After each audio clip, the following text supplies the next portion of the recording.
Design Center. We want to be your jeweler for life. Dispensary in Mercantile offers the most high-quality products you'll find anywhere in Montana. The local only carries products that are created by local businesses or owners of the store. The Missoula-born and raised owners want to ensure a relaxed atmosphere with professional service at a customer-friendly price. The service is deli style, so you can smell and see the product before you purchase. The owners are also farmers and have been cultivating green goodness for a combined 34 years. Swing by the local in East Missoula or downtown on the corner of Front and Orange where there's free parking. Keep it local.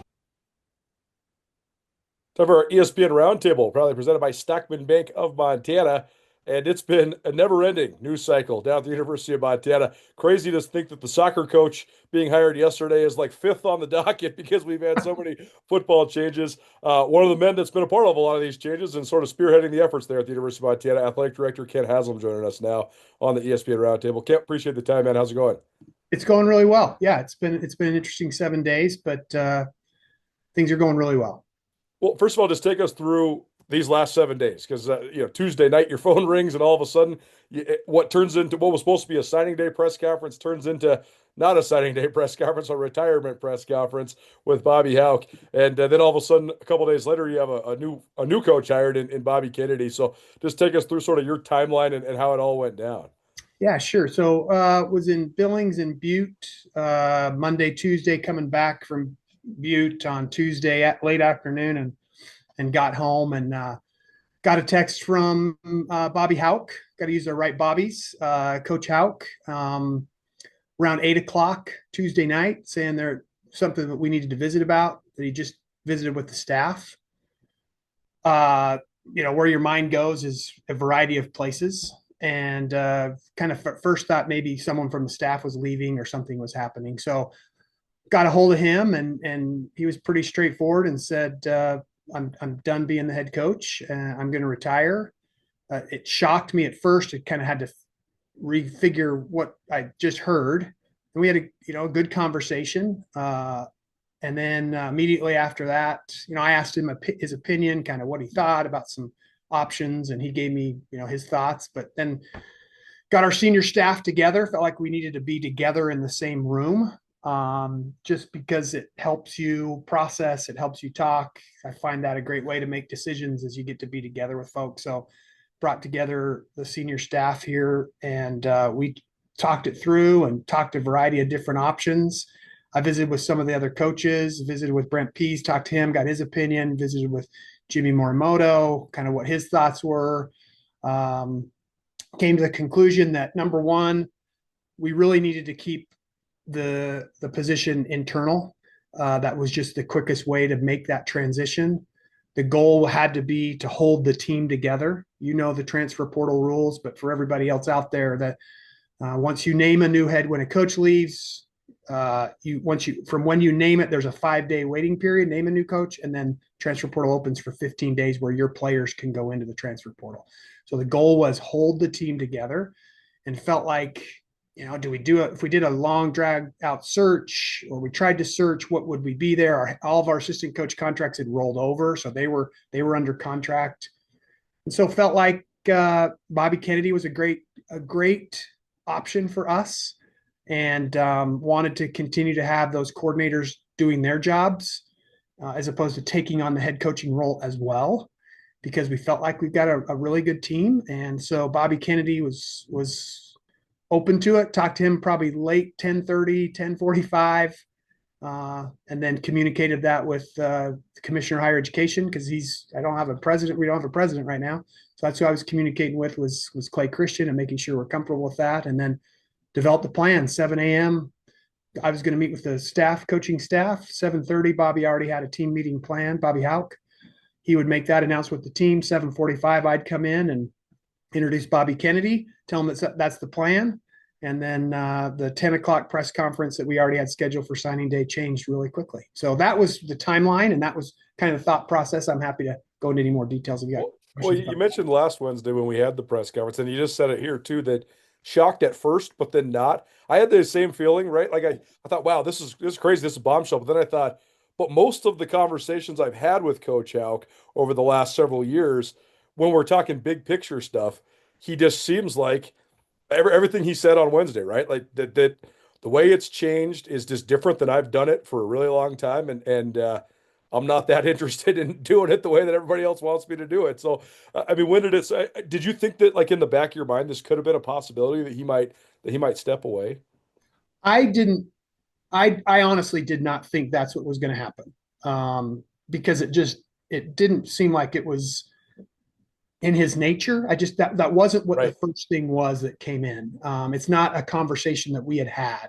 As I reflect back now, like hindsight, you now see points at different times that were clues, or Sure. I could see that, or oh, now that makes sense. The conversation that I had had with him, or what he'd answered, or what he'd done, those type of things. But I was surprised. Hindsight, though, not as much as when you start to think about it. Yeah, it's interesting because like when we were covering fall camp and stuff, he's very concise and short with the way he answers all of his questions. But then you'd ask him a big picture question like this, and you'd get paragraphs of so you could tell it was heavy on his mind, just thinking about the way that it's evolved and what that means, especially at FCS powers like the University of Montana. You mentioned Bobby Kennedy, but what sort of things do you think stood out to him? You mentioned maybe talking to some of the other coordinators too. I think a lot of people maybe thought Brent Pease would be another guy that would be in the mix for this job. But everything I've heard is that he wanted to very much concentrate on the offense and keeping those guys together. And it seems like a natural fit then to take another offensive guy and make him the head man. So just take me through that dynamic. Yeah, no, you answered it really well. That's exactly Brent Pease focused on running a great offense, developing Kale Iayat, and some great weapons that have come back for that offensive side of the ball. That was awfully fun to watch this last year. And so, I had those conversations with him about that, and some of those things, we'll keep between me and him. But the other things were the overall overarching thing. Certainly, is what you said was he wants to run the offense, and he wants to be highly engaged in the running of that offense, and taking on the head coaching duties brings just another layer of administrative pulls on your time. A perfect example. I mean, literally right now, as we record this, Bobby Kennedy's sitting on the annual head coaches meeting for the Big Sky Conference. It's scheduled for this day.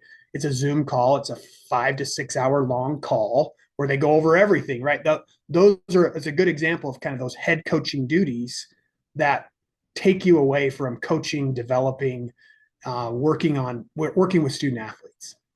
Yo, Tara, what up, E? What's going on? Man, those are some nice medals. Yeah, man, these are hard to come by. Yeah, well, I've got 2 of them. Well, that's nothing like going to March Madness, though. We did go to a national championship. Okay, guys, whatever. Let's just get on the Montana party bus and head over to Press Box for lunch. Yeah. Nuanez now and Skyline Sports, covering Montana athletics and the Big Sky Conference better than anybody. The Montana Party Bus and the Press Box are also proud supporters of Montana athletes. Hey, cheers to you guys, man. Cheers to Montana. Cheers to Chase.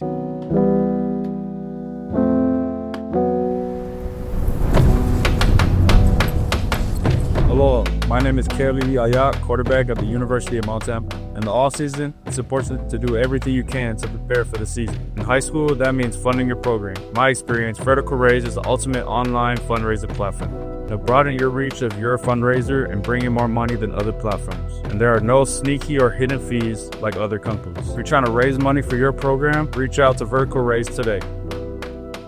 Kent Haslam joining us here on ESPN Radio, 102.9 FM around Western Montana, as well as SWX Montana Television and the ESPN MT app. He is the athletic director at the University of Montana. One thing I have to ask you is just about the way that the last football season ended. Obviously, it was a great year for you guys, 13-2, went to the semifinals of the national playoffs. But obviously, 2 losses to your rival in the span of less than a month is a hard thing for everybody at Montana to swallow. How do you sort of balance that? Just the overall success of the season against then success within the rivalry game and the chasing of your ultimate goals, especially when the rival was the one that maybe claimed several of those ultimate goals that are on the locker room wall. Yeah, I mean, you can't dismiss the rivalry and how important it is. It can't be your only measuring stick, or you're going to set yourself up for some really disappointing days. There's no doubt about it. But we have a real rival. This is not a made-up rivalry. We don't have to just create some trophy and call it something cool to make this thing a rivalry. It is a rivalry. And we all understand that we get measured against Montana State. They get measured against us. That makes it great. That can also make it get a little bit out of control if you're not careful. So I'm not going to sit here and say 13-2. I mean, look, 99% of the country would take 13-2 in a run to the semifinals. Going 4-0 against Missouri Valley Football Conferences. 3 of those games weren't even close.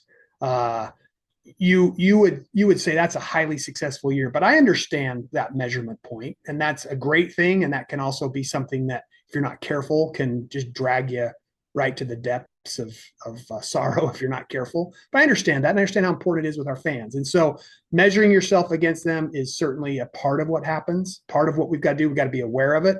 Anyone who works here, anyone who coaches here, anyone who comes to play here, they've got to understand that this is an important thing to the fans. But I've said this a lot, and maybe it's now, having done this job for a while, if you measure your worth only in wins and losses, you're gonna struggle. It's gonna be a hard road. It's really gonna be, because we're in a zero-sum game. Like, there is a winner and a loser every night, and so you have to find other joys. You have to find other ways that you're measuring your success.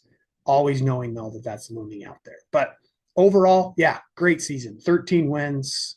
I don't know how many we won in a row. I've recounted what we did. Record-setting ticket sales, record-setting revenue, tremendous performance on the field. But you do, when you come up short twice, you have to acknowledge it and then figure out, okay, how are we going to get better? When it comes to just the contract situation, I know you signed Coach Hauck to a long-term deal, or I guess as long of a deal as you can after the 23 season, and headed into a contract year this year. Were there talks of an extension before this retirement came? There weren't, no. In fact, and there was never brought up. My experiences with Coach Hauck and with his agent that has helped him for many years, it's when the contract is coming to an end is when we've had those conversations. The exact same thing happened the last time we did this. Right, because when they went to the national championship in 23, that was a contract year, right? And then you gave him a contract extension right afterwards, right? Yep. Yeah. So there were no talks of that. If that was in his mind as to the reason why he retired was because he felt like we hadn't extended him, that is absolute news to me. And that was nothing that was brought up and nothing that he said to me. Well, certainly probably a question for him, and we're going to try to round him up once he ggets settled at his new place. More on that in just a little while. Kent Haslam joining us here on our ESPN Roundtable. It's probably presented by Stockman Bank of Montana. I want to say this part just as gently as possible, but I did feel being around on Thursday that it seems like there's sort of a renewed energy, or renewed is maybe not the right word, a different energy, right? It seemed like people were loose and excited. And it's funny because we're walking up the stairs of the Canyon Club. I was walking with Marcus Weldell, just catching up with him, mostly just talking about our kids. And then you get up there and you're like, oh, wow. There's several hundred people in this room. This is going to be a press conference in front of the public, but I mean, the most of the team, it seemed like, were there. A ton of supporters and fans and boosters were there, and it just seemed like a very jovial day on Thursday. So I know that losing Bobby Hauck, I mean, he's an institution at Montana. He's the winningest coach in the history of the conference for a reason. I mean, he's a dang good football coach. So certainly there's going to be a lot of feelings about that. But it seemed like there's sort of feelings of renewal and joy around the department. It seemed like you guys were all very sort of excited to have this new chapter unfolding. Yeah. I mean, in my head, my mind's just racing, and I know there's a lot of stuff going on in my mind, but I wouldn't disagree with that. Each coach has their own personality, right? I've worked with many coaches here at the University of Montana, varying levels of success, varying levels of how they deal with different adversity, how they deal with players. It's not a mystery that Coach Bobby Hauck is a tough, hard-nosed, disciplined, be on time. It's very structured kind of guy. That's how he is. And he brought that to the team. And you could sense that. And it was very much focused on every day. I've never seen Coach Hauck be late for anything. And I've never seen him not be completely organized in what he does. And so with that comes no doubt a certain level of intimidation and a certain level of commitment. I think Coach Kennedy certainly has a completely different personality. But I think he talked about that. I felt like he talked about that in his press conference. There's a way that we do things at Montana, and we're not going to shy away from who we are at our core. And in many of those things at our core are Bobby Hauck traits. And so Coach Kennedy taking his own personality, his own way of going about things, and sticking to that focus and that hard-nosed, tough football, I think will be a good match. But anytime there's change, I think you first step back and say, how do I fit into that change? And then there's a renewed sense of let's now rally together to those things that we know is common, and that's playing really great football. It's so interesting because we see this when there's ever a transition in leadership, in politics and coaching, when people are much different. It just comes with inevitable speed bumps, even if there's not one that's right or wrong in terms of the way of doing things. Will that play into just your overall evaluation of Coach Kennedy in this first year? Just knowing that he's probably going to operate in certain ways a lot differently than Montana football's been operating for the last 8-9 years. Yeah. You evaluate coaches based on who they are and what they bring. You base them on their strengths and on their weaknesses and their willingness to strengthen their weaknesses. There are some coaches who just are to a point where they will not change, or they won't do things in a certain way. And if you can't adapt, then that can be difficult as well. So you evaluate them on their strengths and weaknesses, and again, their willingness to look at weaknesses and say, how do I get those better? But my message to the whole department after that was our jobs now, whether it's athletic training, and this has been the case with all of our sports. This just doesn't mean football. We just happen to have a change in football. Now we're having a change in soccer, and I'm sure we'll get to that as well. But our jobs in athletic training, academic advising, compliance, fundraising, marketing, all those areas are to support our coaches in graduating student athletes and winning championships. That we are to only accentuate that. We're only to help that. That's our jobs. And that's what I love about this department is everybody sees their role in that way. They don't want to be the reason why we didn't win, or some young man or young woman wasn't successful. So in evaluating, back to your original question about Coach Kennedy, it's a 1-year contract. He knows that. It expires February 1st of 2020, whatever that year is. I can't even keep track of it right now. 27? We're in 26 right now, right? And my charge with him was keep this team together. Let's be as competitive as we possibly can in 26. And at the end of the year, we'll evaluate where we go and what we do. And he was on board with that. And so those will be the things that we will evaluate. I'm not going to say, you got to beat the Bobcats, or you've got to get so far, or you got to win so many games, because the direction or the vibe or the culture of what happens in a program is as much an evaluation point as it is just strictly the wins and losses. Well, you mentioned the timing and the way that influenced your decision to go internally. What did you just think of the timing overall? I mean, because as Coach Hauck said, there's no really good time to do this. Would you have preferred it be at the end of the season, or does it not matter? It seems like this is actually a way to have a better retention strategy just because everybody's already in school. And I know that there's this 15-day portal window, but it's not the same feeding frenzy as it would have been, say in December. I as I've reflected back on this was actually a good time to do this. No doubt about it. Because you're exactly right. The typical coaching change cycle is December, and it turns into an absolute feeding frenzy. You're absolutely right. The transfer portal is going to be open regardless. Coach leave, coach not leave. Right. So is it unusual to have this change right now? It is, but in many ways, this is not a bad time to have the change, especially without the portal opening in the spring. It allows you to, like you said, have a better retention strategy. And honestly, Colter, the typical timelines, the typical calendar, the typical cycle in college athletics is completely being blown out of the water. And so it could happen at any time. Probably the worst time would be like opening week. That may not be a great time. But whether it happens happened in if it happened in December, we'd have just been in that whole that chaos. This allows us a time to kind of get our feet underneath us, hold ourselves together, and then be really thoughtful in the evaluations moving forward.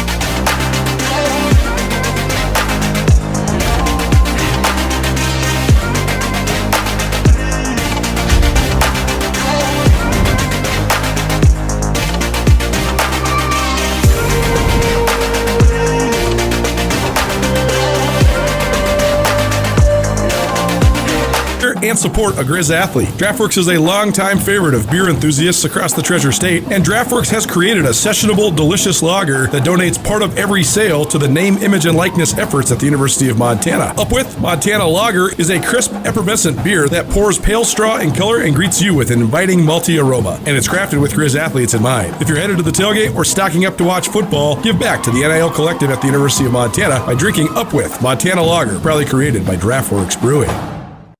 One last logistical question just about the contract stuff. Coach Hauck declared he's retiring as the head coach from Montana, but then, of course, he takes a new job 6 days later. What does that mean for you guys? Like, would Illinois have had to have a buyout if you did not say retire? And are you guys going to pursue a buyout for the end of his contract now that he does have a new job? How does that part work? Well, I don't know the official definition of retirement, but I don't know if announcing you're retiring and then how many hours later it is taking another job is really retirement. And so we have these policies and these procedures in place and these contracts for a reason. And it certainly does open up the pursuit of now a buyout, because it's quite obvious that it's really not a retirement. His contract does state that if he retires or is incapacitated or passes away, then obviously the buyout is not there. But I view a true retirement as what Robin Selvig did. That was a real retirement. So we're looking at that and following through on the policies and the procedures that we have. That's why we have them in contracts. That's why we do it. There was a buyout in Krzyzewski's contract, and Washington State, paid that to us, and so that's why we have them in here. But certainly, Colter, this changes the way we look at it. Coach Hauck told me it was a retirement, that he was retiring, but now it obviously is something different. Bobby Kennedy been on the job now for a grand total of what not even a week. I guess he was officially announced on Thursday, even though you named him last Wednesday. But he's been pumping it on social media. He's been sort of getting his name out there. I know right after we get off this call, as people are listening to this, you're already up in Kalispell, but you guys are headed up to Kalispell for a GSA event. So what are sort of the things you expect out of him, and what have you thought of just his early efforts here as he takes over as the head coach for Montana? Well, he's got a lot of energy. His graphics on Twitter are kind of fun. If you've seen those, he talked. He joked with me. He goes, "Yeah, I kind of like building those things. It's kind of fun. It's kind of me." And I'm like, "Well, whatever you want to do." But I have been totally impressed with his focus on the state of Montana. I told him, I go, your first message out has to be that this is a place where every high school football player that can compete at the Division I level has a home, and that we want them. We want them here. We want them a part of the Grizz family. And he 100% agreed with that. And so he will be visible. He will be active. That was part of what really made me feel comfortable with putting him in this head coaching role. Was he worked at so many different places, worked for so many other head coaches, watched how those things had happened. And he knows the PR side of what his job entails right now, and that he's got really good people around him that can help him. But he's told me, I will go wherever you want me to go. I'll do it whatever you want me to do it. We're going to stay within the rules. Obviously, there's dead periods and things like that. But I've been really pleased with his outreach immediately. And I'm sure there will be people say, well, he's only got a 1-year contract. You don't know if you're going to play for him. You know what? In this world of college athletics, I ran into one of our student athletes, our football players. I said, hey, how are you doing with this change? And he was a transfer. And he goes, this is like my third head coach. So it's just part of it. It's so different now. And it's so different in the student athletes' minds of this kind of transient nature that I'm just thrilled that he is active, that he knows how valuable Montana is, and he knows where he's going. His GPS works, and he knows how to get to the places he needs to go. As you've mentioned multiple times in our times interacting and every time we've done interviews, the expectation at Montana football is national championships, right? That's the ultimate expectation. But how do you sort of gauge your expectations for Bobby Kennedy and his staff in year one, with that obviously still maintaining as the ultimate expectation? How do you sort of constitute success for those guys next year? Well, certainly we need to win football games. We've got the people in place. We've got the support in place. We need to win football games. I'm not going to put a number on those games, but we need to win football games. We need to be competing for a conference championship, and we need to making the playoffs and playing home playoff games. That's the expectations. And you said it. I don't think it's we have the fan base, we have the staff, we have the resources, we have the support that a national championship is not. It's just not some crazy thing. It's not like me walking into Travis DeCure and saying you need to win a national championship. Right. That's just a different type of tone. Of course, we want to win a national championship in every sport we compete in, but winning it in tennis is going to be really, really hard for us. Winning it in football is something that we should be able to do. So evaluating how the team is performing, how we're competing, certainly wins and losses, what's happening off the field and in the classroom, all those things are all evaluation points. And you get a good gauge on fit pretty quick. And the great thing is that BK, Coach Kennedy, he's committed to those exact same things. He's a competitive guy. There's not a coach in this department that doesn't want to win more than anyone else out there. I had that same conversation with Nate Harris. It's like, do people really think that I don't want to win any? I want to win more than they want to win. And so I don't have to motivate coaches to be competitive. I just don't have to do that. If that's the case, then they need to get out of the business. Last thing on the football note, Bobby Hauck will go down as one of the great, figureheads in the history of Grizz football with all the wins and championships that he brought to Montana. I know he has a lot of very fiercely loyal followers and people that really love the style and brand of football he brought to Montana. So what's Montana's athletic department's message to those people that are maybe saying, man, I'm going to miss Coach Hauck? What's sort of the message now that we do sort of turn the page into this new chapter? Oh, the message is Grizzly football is not going to change. Grizzly football is going to be tough, hard-nosed football, regardless of who's coaching it. And Grizzly football, like I said in the press conference, and whatever, it's bigger than the person sitting in the chair. And so my message to them is, we need your support moving forward. We have a great schedule next year. We need your season ticket renewals have gone out. We need you renewing those. We need you here. We need you joining Quarterback Club. Regardless of who's sitting with the headset on the sidelines, we support the program. And so that's my message, is that our goals and our motivations are not changing. And Coach Kennedy or whoever it is that's leading this department, Bobby Hauck or leading the football program, the expectations are exactly the same. So stick with us. It's going to be just fine. Everything's going to work out. Grizzly we're going to be successful. ESPN Roundtable probably presented by Stockman Bank of Montana. Stockman Bank in Montana, only in Montana, and they plan on keeping it that way. Let Stockman Bank show you Montana's brand of banking. Take a break, come back, because we have to talk about the new soccer coach. And we got to talk about some of the other stuff that's going on in the wide world of college athletics. Don't change that dial. Keep it right here, 102.9 ESPN Radio. Join Town Pump's Pump It Up Rewards Plus program and never pay full price for fuel again. Save 5 cents on every gallon every day at any Town Pump across Montana. Plus, earn and redeem points on your favorite in-store items to get free stuff with our clubs. Stop in and pick up a rewards card. Download the Pump It Up Rewards Plus app today. Or visit townpump.com/rewards to register and start saving. Town Pump. Right down the road. Pump it up. Oh, yeah. One Pawn, Missoula's #1 pawn shop. Well, you want money? We got money. You need money? We got money. We're cash. Do yourself a favor and make Cash One Pawn part of your online shopping habits. Cash One Pawn has an awesome online inventory, everything from firearms to power tools to speaker equipment to jewelry. Visit Cash One Pawn today. Cash One Pawn. 8720 Roller Coaster Road, CashOnePond.com.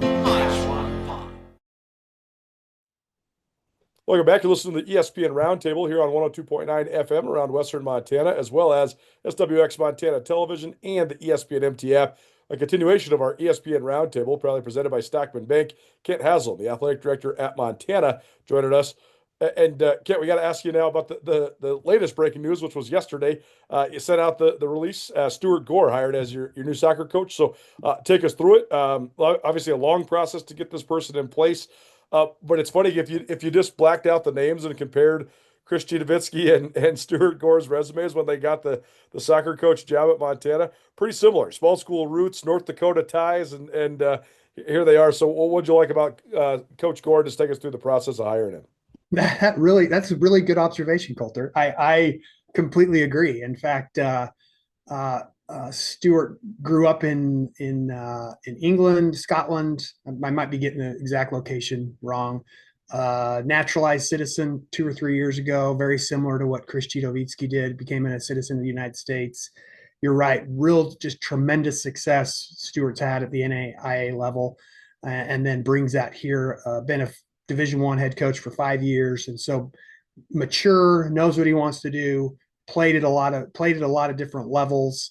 Loves soccer, and he's really excited about getting here to Montana. Loves the outdoors. Love those things that mean so much to him. It was a long process, there's no doubt. But once you get going in the coaching search, and that, look, we all know that the bulk of our roster followed Chris to Washington State. And so there's a transfer portal that will open up in the spring. Being really speedy is certainly unnerving, or not being speedy on the hire is unnerving, but you really get to the same place in the end. And you have the same amount of time how he can rebuild the roster, get the roster back, and be competitive in the fall. So we visited with a lot of different candidates. There were candidates early in the process that had Montana ties that we wanted to visit with first. Stuart was always in the mix with us, but he had not been, affiliated with Montana in any other way. So I think that's what kind of let us set him a little bit to the side to start out with. We worked through some of those other Montana candidates and came back to Stuart. And I'm excited. He's on his way here right now. It brings some stability, some comfort to the team we have now. And he can start to get his assistant coaching staff together, get connected in this community. And I'm excited for what lies ahead. Well, it's always interesting. There's several different ways you can have to replace a coach, right? There's when a coach either gets let go, doesn't get renewed. There's a coach that retires, like we just saw with Coach Hauck, but then all of a sudden doesn't retire. But then there's when a coach has a great success and they move up to a more prominent conference or whatever it might be. When that part happens, though, now the coach is inheriting such a strong program. But this program has had a lot of attrition so far. So how do you sort of adjust and put in perspective your expectations for soccer, given that they have won 3 Big Sky titles, but it also is sort of a fundamental rebuild for Coach Gore? Yeah, and we were very candid with him. Jean Guy took the lead on the search. She supervises soccer, but we were candid with him. We were candid with all the candidates, and we just said, look, we are hosting the Big Sky Conference tournament this fall because we won the regular season championship. We'd really like to be in that tournament. But we also understand that you are going to inherit something where you're going to have to rebuild it. And so he's got a long-term contract that allows him to do that. A quick fix. One thing I learned about soccer is you really start to build your 27s, 28s, and 29s already. You get that in the pipeline so that you can have a roster that's far more sustainable. If he jumps into the portal and grabs all seniors, then he's not done anything to build depth. So what I said the goals were is we need to win as much as we possibly can, be competitive in 26. We'd love to make the tournament, the Big Sky Conference tournament, the top 6 make it. But let's make sure we're looking forward to 27, 28, 29 with the commitment that we have to soccer, with the support that we have locally, and with some donors that are really into our soccer program. There is no reason why winning conference championships in 28, 29 should be off the table. And so that was what we talked about was, let's get you here. Let's get things stabilized. Let's fill that roster. Let's get it to be as competitive as we possibly can, but not jeopardize what we can do in the outer years. Meeting her stopped your world. The ring you give her should stop her heart. Tina, will you marry me? Not again! Don't worry, I'm gonna fix this because we want to be your jeweler on our beautiful diamond! Clear! Come back to me, Tina! Are you okay? Shine Beer Sanctuary is leading the charge when it comes to promoting beer culture in Montana. Located at the corner of Church and Main and downtown Bozeman, the locally owned and operated tap house and bottle shop has the best beer selection in the Treasure State. The bar has 32 rotating beers on tap with everything from Duvel to local ciders, gluten-free beers, and non-alcoholic options. The bottle shop has more than 400 beer offerings from all over the world, and Shine offers Cicerone-trained beer guides. Come enjoy beer heaven at Shine Beer Sanctuary in Bozeman. In the name of time, we got to move on to the next subject. And Kent Haslam, ESPN Roundtable here on Nuanez now. Another lead that gets buried. North Dakota State moving to the Mountain West. I know this has been, sort of talked about and speculated for a really long time. I just feel like this is distinctly different than maybe any of the other FCS powers that have moved up, just because of where North Dakota State is located. It's a lot easier. Easier is not the right word. It was a lot more realistic for schools like James Madison and Appalachian State and Georgia Southern to move up, because where they are and like the conferences that they could join. North Dakota State's had made no secret about wanting to move up for quite some time. But the question is, and you and I have always talked about this, you have to have someone invite you. Yes. Like there has to be an opportunity to move up. You can't just say, here we go. I guess you could. You could say, I'm going FBS independent, but that seems like not maybe the greatest idea. But now here they are. They actually do have a Mountain West invite. How do you think this impacts the FCS as a whole? How does this make you change the way you think about your guys' status right now as an FCS power? Yeah, and back to your comment about going FBS independent, that's exactly what Sac State tried to do, and they were denied. And right, so, it just didn't happen, so exactly. Going FBS independent, the last school that did that was Liberty, and I think they snuck under the bar really quick and got in that gate. Right, and they also have so much money, like I think unimaginable amount of money compared to state schools like we're talking about. Absolutely, but back to your question about that, certainly seeing them leave, I used this quote before, saddened isn't the right word, but I compared it to a really great neighbor that put their house up for sale that you really enjoyed being with, that you liked, was very similar to you. And we see North Dakota State that same way. They are a school that is in a state that's very similar to ours. They mean the same out. Enrollment's about the same. And so seeing them leave certainly I think is a blow to the FCS brand. Maybe that's being a little bit dramatic, but they've been the bell cow. They have been what people have been chasing. So you have to recognize that's the case. It opens up some new storylines in the FCS playoffs. There's no doubt about that. I mean, look at this year. There were different teams beyond when North Dakota State got beat. That would just allows for some fresh blood in there, if nothing else. You'd want to get fresh blood in there because you're beating them, not because they left. But that does change the storylines in it.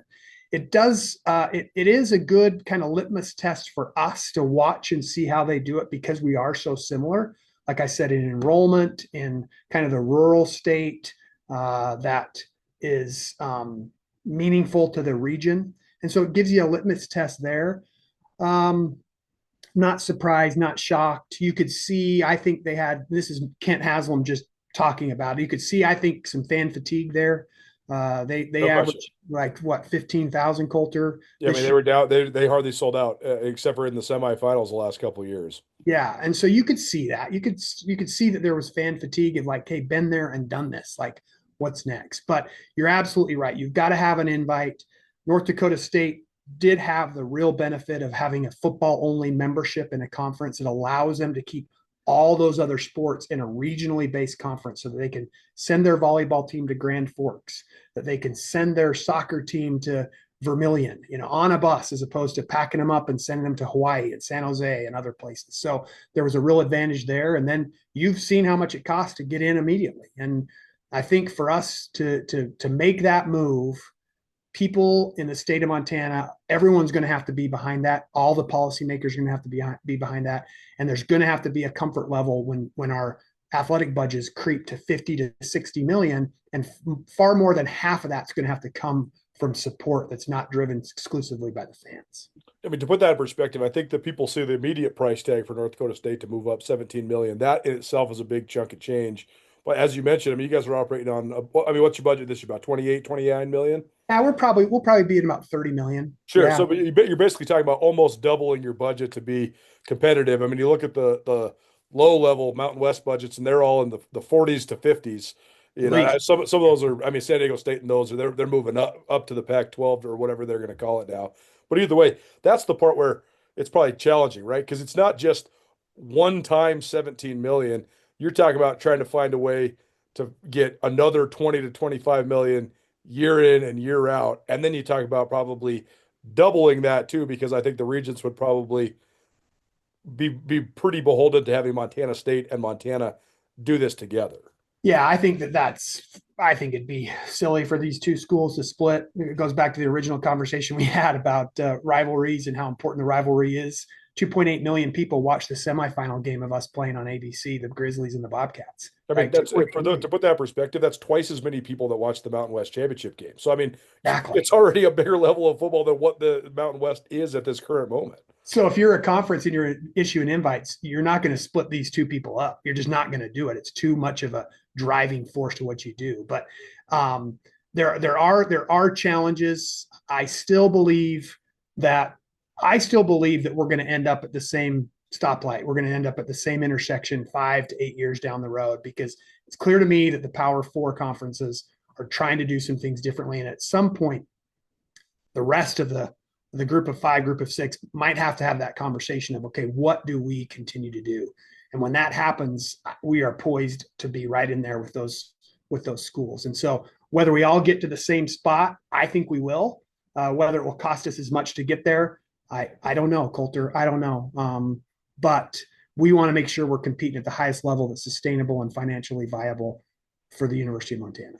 Well, North Dakota State out of the FCS, you think that puts a heightened level of pressure on the Montana schools then? Because you guys sort of are already were amongst the cream of the crop, but it's just one less, sort of juggernaut to compete with. Oh yeah, no, that's one less gate to go through. But you'll see others that will step up and should be good. But there's no doubt about it. For as important as football is in this state, and as important and as much as we invest in it here, and I can say at Montana State that both of us should be competing for championships. There's just no doubt about it. I think North Dakota State's going to go compete for that championship. I don't know if how high of a level they're going to get to, but they're going to be competitive in the Mountain West right away, don't you think? I think they will be. Look, I've been to the Dakota Dome. The athletic director at North Dakota State is a really, really good friend, and we were on that football committee together. We've had a lot of conversations. And I think the Mountain West Conference just got better in football. I firmly believe it. They know how to play. They're big. They're strong. They know what they're doing. So this is a calculated move. And I don't want to speak for them, but I'm actually, you know what? I'm cheering for them. I hope they do well, because I think it will be a path and show that FCS football is really, really competitive. Kent Haslam here on the ESPN Roundtable. Okay, last thing for you. We got a doubleheader coming up in Missoula. Amazing that all this other stuff happened, and we're not even talking about the rivalry that's happening in Missoula. But here we are, and we got the latest iteration of Montana versus Montana State in basketball. Your take on just the games on Saturday? Should be a fun afternoon into evening at Dahlberg Arena. It will be. It's always stressful. Those games always bring a lot of stress, and our men's basketball team, well, within all of the Big Sky Conference, my goodness, kind of a Jekyll and Hyde type year in men's basketball. It just seems like any team could lose in the first round of that tournament in Boise, or they could cut down the nets. On the women's side, it's certainly looking like the Bobcats in Idaho are clearly really, really good. But, I feel really good about Nate Harris. I feel really good about Travis DeCure. They are two really great coaches that love this place very, very much. And it'll be a fun afternoon. Hope fans can get out here and support it. And we can sell a lot of tickets. Enjoy your Valentine's Day with the Grizz. And we walk away with 2 good wins. Kent Haslam here on the ESPN Roundtable. We appreciate it. Thanks so much. And have fun in Kalispell. We'll see you on Saturday, but thanks for doing it. Thanks, Colter. I appreciate you giving me the chance.